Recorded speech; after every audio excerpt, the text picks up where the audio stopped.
Today's topic is floriculture industry, or what is floriculture, that we will see.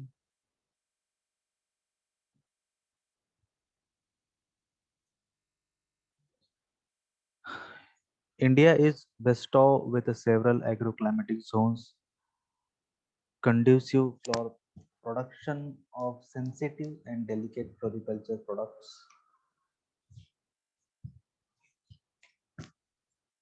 During the decade of liberalization, floriculture industries took giant step in the export arena.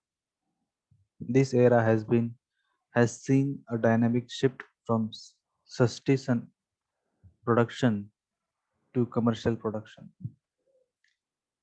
Uh, as we know that India is bestowed or gifted with a several agroclimatic zone. आपण एकमेव असे की जिथे आपल्यामध्ये जवळपास 7 ते 8 काहीतरी असतील agroclimatic झोन्स, त्या आपल्याला मिळालेल्या आहे ॲज अ गिफ्ट म्हणून. आपल्याकडे समर पण असतो, विंटर पण असतो, ॲज वेल ॲज रेनी सीझन पण असतो. त्याचबरोबर काही agroclimatic झोन्स आहेत आणि ते व्हेरिएबल्स आहेत. मग फ्लॉवर सारखं जसं डेलिकेट आणि सेन्सिटिव्ह क्रॉपसाठी जे क्लायमॅटिक झोन्स रिक्वायर्ड असतो, तो climatic zone it is present in India. So that is why people's now taking flower crop as a commercial produce or commercial crop. Commercial प्रोडक्शनच्या हेतूने याच्याकडे आता बघितलं जात आहे. हे कधीपासून बघितलं जात आहे? During the decade of liberalization म्हणजे ज्यावेळेस लिबरलायझेशन स्टार्ट झालं म्हणजे काय, peoples are now moving towards from one place to another place. They can sell their produce to different markets. They can export to different countries. So this is called as liberalization. And because of that, the new steps are open or new doors are open for the students. Sorry, for farmers. आधी कसं होतं की फक्त sustenance साठी farming केली जायची. फ्लॉवरचं sustenance म्हणजे काय, फक्त फ्लॉवरचं प्रोडक्शन होतं पण भारतामध्ये कुठेतरी थोडासा पोर्शन आहे बँगलोर, पुणे किंवा नाशिक मध्ये थोडंफार प्रमाणात फ्लोरिकल्चरची शेती केली जाते, दॅट इज सस्टेनन्स. पण आता त्याचं प्रोडक्शन हे कमर्शियली घेतलं जातं in polyhouses, in open cultivations. सगळ्या ठिकाणी flowers now they are having good value as compared with a normal economical crops. त्याच्या बरोबरीनेच त्याचं प्रोडक्शन होतं आणि त्याला तेवढीच व्हॅल्यू आहे. As per National Horticulture Database published by National Horticulture Board, during 2012-13, the area under floriculture production in India was 232.74 thousand hectares with production of 1.729 million loose flower and 76.73 million tons of cut flowers. Basically, floriculture is complied with a number of things, but it is mainly focused on cut flowers and loose flowers. 2012-13 जो database आहे national horticulture हे जे board आहे, National Horticulture Board, this is one of the board of India who calculate the productions of horticulture related things. त्याच्याकडे data असतो, त्याच्यामध्ये मग व्हेजिटेबलचे किती प्रोडक्शन झालं, भारताचा नंबर किती होता, त्यातलं एक्सपोर्ट किती झालं, इम्पोर्ट किती झालं, त्याचबरोबर फ्रूटचा इम्पोर्ट किती, एक्सपोर्ट किती, प्रोडक्शन किती, राईट, एरिया किती फ्रूटच्या अंडरमध्ये, व्हेजिटेबलच्या अंडर एरिया किती भारतामध्ये फ्रूटचा, व्हेजिटेबलचा. तशाच प्रकारे they are also work on floriculture produce. मग फ्लोरिकल्चरचा एरिया किती आहे, 2012-13च्या डेटाबेसनं तो आता कदाचित वाढला असेल. 2012 डेटाबेसनुसार 232.74 थाउजंड हेक्टर एवढी जमीन ही फ्लोरिकल्चर क्रॉपच्या खाली आहे. त्याचबरोबर त्याच्यामध्ये मग 1.729 मिलियन टन्स एवढे लूज फ्लावरचं प्रोडक्शन होतं आणि 76.73 million tons of cut flower, त्याच्यामध्ये 76.73 कट फ्लॉवरचं प्रोडक्शन होतं. So this was the database during the year of 2012 and 13. Floriculture is now commercially cultivated in several states, with the West Bengal, which is having around 32%, Karnataka 12%, Maharashtra shares 10%, having gone ahead of other produce states like Madhya Pradesh, Gujarat, Punjab, Haryana, Andhra Pradesh, Orissa, Jharkhand, Uttar Pradesh, and Chhattisgarh. So these are the majorly states who produce commercially flower crop. In that, West Bengal having 32% share, Karnataka 12%, Maharashtra 10%, and other states like Madhya Pradesh, Gujarat, Punjab, Haryana, Andhra Pradesh. तर ह्या वेगवेगळ्या स्टेट्समध्ये फ्लोरिकल्चरचं cultivation हे घेतलं जाते सध्याच्या कंडिशनमध्ये. त्याच्यामध्ये लिडिंगला वेस्ट बेंगाल आहे, कर्नाटक आहे, महाराष्ट्र आहे. Indian floriculture industry comprised of flowers such as rose, tuberose, gladiolus, anthuriums, carnations, marigold. मग इंडियन जी फ्लोरिकल्चर इंडस्ट्री आहे त्याच्यामध्ये काय फ्लावर कुठले कुठले कमर्शियली घेतले जातात त्याच्यामध्ये मग रोज हे तुम्हाला माहिती आहे, ट्युबरोज, निशिगंध, ग्लॅडिओलस, त्याच्यानंतर अँथुरियम, कार्नेशन्स आहेत, मेरीगोल्ड्स आहे, हे मोठ्या प्रमाणामध्ये त्याचं कल्टिवेशन हे घेतलं जातं. Because these flowers having more market value or more demand in the market.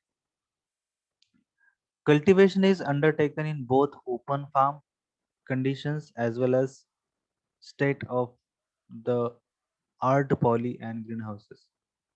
मग हे दोघे कंडिशन्स मध्ये घेतलं जातं. एक तर फुल्ली कंट्रोल पॉली हाऊसेस किंवा पार्शियली कंट्रोल पॉली हाऊसेस किंवा ओपन कल्टिवेशन्स मध्ये सुद्धा फ्लोरिकल्चरचं क्रॉप हे घेतलं जातं.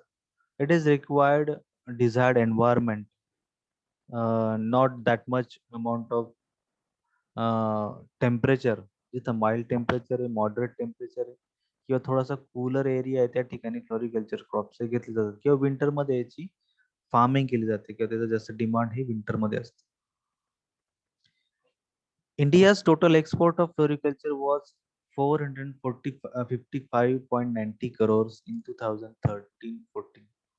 मग 2013-14 मध्ये 455.90 जेवढं एक्सपोर्ट होतं फ्लोरिकल्चरचं, म्हणजे बाहेरच्या देशामध्ये आपल्या देशातून फ्लोरिकल्चर प्रोड्यूस हा एक्सपोर्ट केला गेला.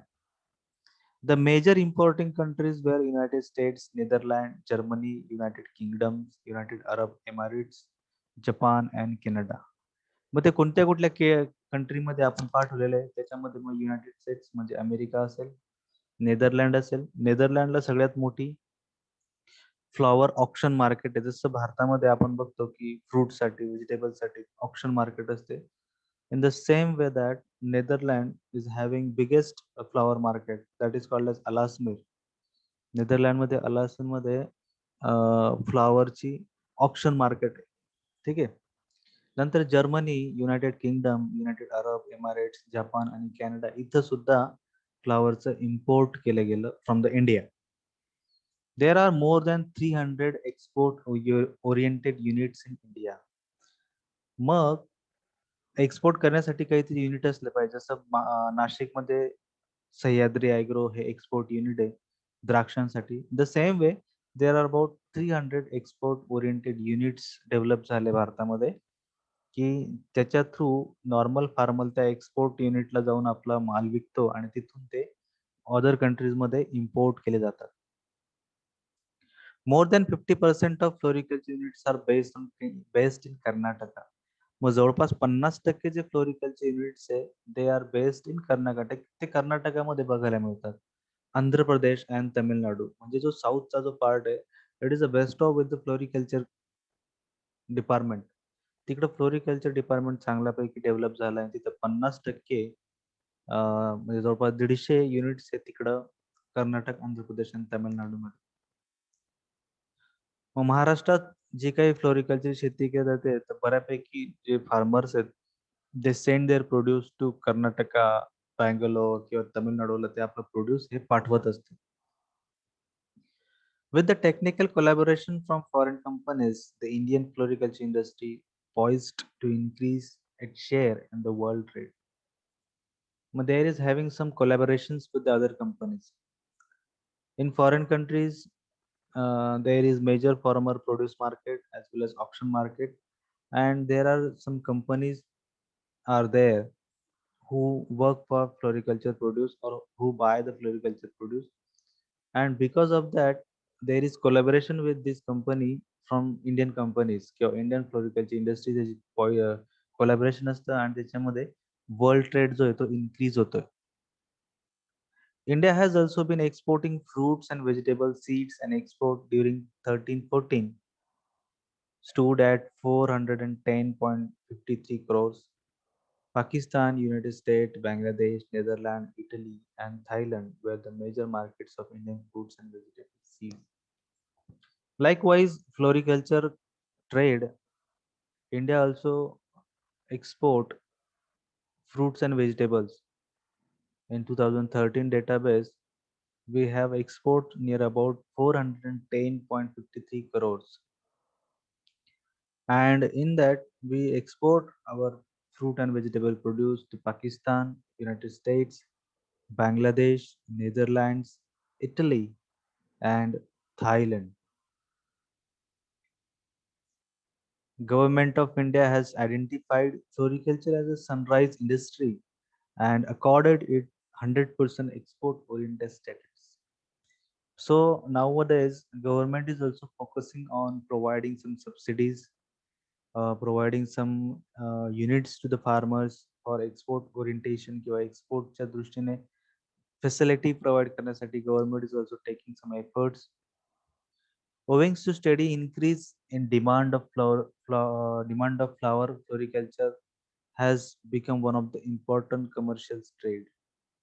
मग हे का होतंय? त्याची डिमांड वाढते फ्लोरिकल्चर ट्रेडची, त्याच्यामुळे ह्या गोष्टी कराव्या लागतात.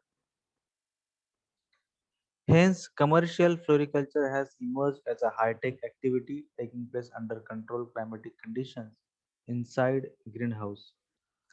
Floriculture in India is being viewed as a high-growth industry. Commercial floriculture is becoming important from the export angle. मग आता याच्यामुळे काय होतंय की त्याची फॉरेन कंट्रीजमध्ये डिमांड आहे आणि त्याच्यामुळे भारतामध्ये त्याचं खूप जास्त प्रमाणात वाढ होते. मग त्याच्याकडे बघता फ्लोरिकल्चर इंडियामध्ये हायटेक कल्टिवेशन हे आलं. हायटेक कल्टिवेशन म्हणजे काय? You can grow flower crops in under control conditions in polyhouses, fully automated control conditions मध्ये all the round the year you can take the production of flowers. ठीक आहे. मग त्याच्यामुळे आपण असं आपलं पाठवू शकतो. एक मिनिट.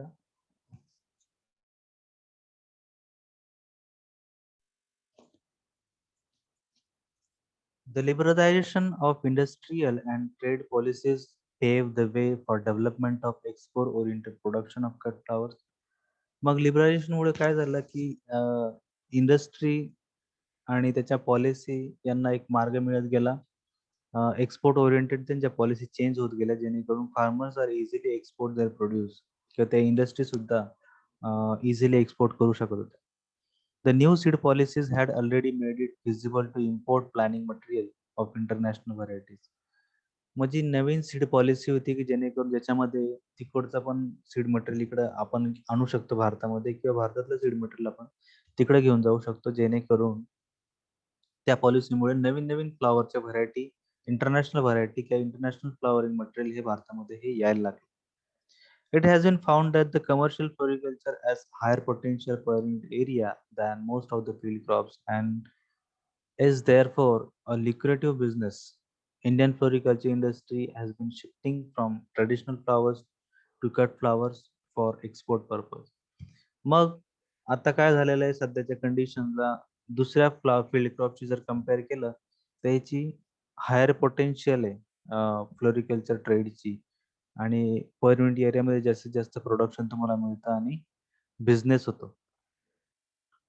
मग आता आधीची ट्रेडिशनल फ्लोरिकल्चर फार्मिंग ही मागे पडली आणि आता peoples are now moving towards cut flowers for export purposes. आता एक्सपोर्ट फ्लावर प्रोड्यूस करायचा, cut flower, and they exporting to different countries.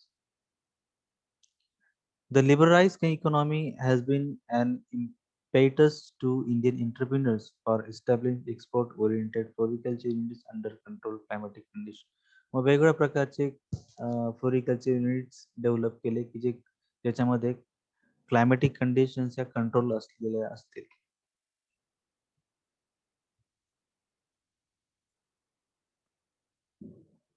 Then what is floriculture?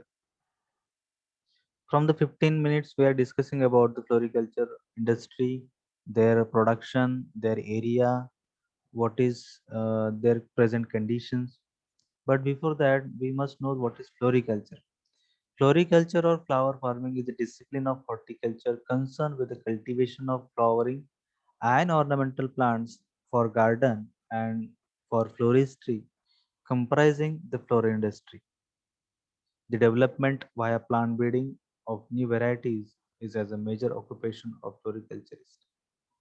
मग आता फ्लोरिकल्चर म्हणजे काय? फ्लोरिकल्चर ही हॉर्टिकल्चरची एक ब्रांच आहे किंवा डिसिप्लिन आहे, ज्याच्यामध्ये फ्लॉवरचं कल्टिवेशन किंवा ऑर्नामेंटल प्लांट जे गार्डनसाठी यूज केले जातात, जे फ्लॉवर्स कल्टिवेशन घ्यायचं आणि ऑर्नामेंटलचं प्लांटचं कल्टिवेशन घ्यायचं की जे आपण गार्डनसाठी वापरू शकतो, किंवा फ्लोरिस्ट्री म्हणजे फ्लोर इंडस्ट्री.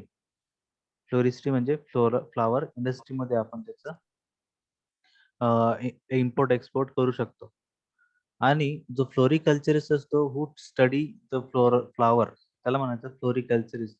किंवा जो फार्मर असतो who cultivate the flowers, it is called as floriculturist. मग फ्लोरिकल्चरिस्टचं मेजर रोल काय आहे की ब्रीडिंगच्या नवीन नवीन मेथड्स वापरून नवीन नवीन व्हरायटीज डेव्हलप करायची. Floriculture crops includes bedding plants, म्हणजे जे स्मॉल फ्लॉवर बेड तयार करतात, त्या बेड्समध्ये लावणारे प्लांट त्याला बेडिंग प्लांट म्हणतात. हाऊस प्लांट म्हणजे घरात लावता येणारे प्लांट. नंतर फ्लॉवरिंग गार्डन, गार्डन मध्ये वापरता येणारी फ्लॉवर. पॉट प्लांट, पॉट मध्ये लावण्यात येणारी. नंतर cut cultivated greens, cut greens म्हणजे ज्यांना ग्रीन असतात पोर्शन, त्याला कट ग्रीन्स म्हणतात. And cut flowers. All these things are include floriculture. Floriculture म्हणजे नुसतं फ्लॉवर्स नाही, and that includes bedding plants, house plants, flowering garden, pot plants, cut greens, cut flowers, loose flower. All these things are called as floriculture.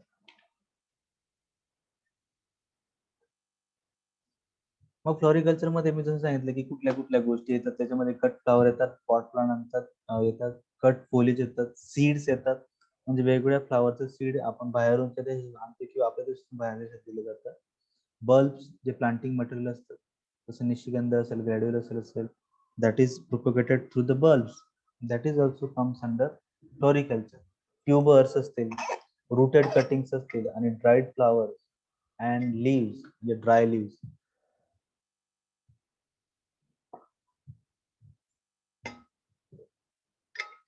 किंवा dry flower industry, all these things comes under floriculture. The important floriculture crops in the international cut flower trade are rose. मग कुठले international trade साठी कुठले flowers आहेत? रोज आहे, carnations आहेत, chrysanthemum, gerbera, gladiolus, gypsophila, liatris, nerine, orchids, आर्किलिया, anthurium, tulip and lilies. हे जे फ्लावर्स आहे यांना इंटरनॅशनल मध्ये खूप डिमांड आहे. त्याच्यानंतर floriculture crops are like gerberas, carnations, etc. are grown in greenhouses. The open field crops like chrysanthemum, roses, gaillardia, lily, marigold, aster आणि tuberose.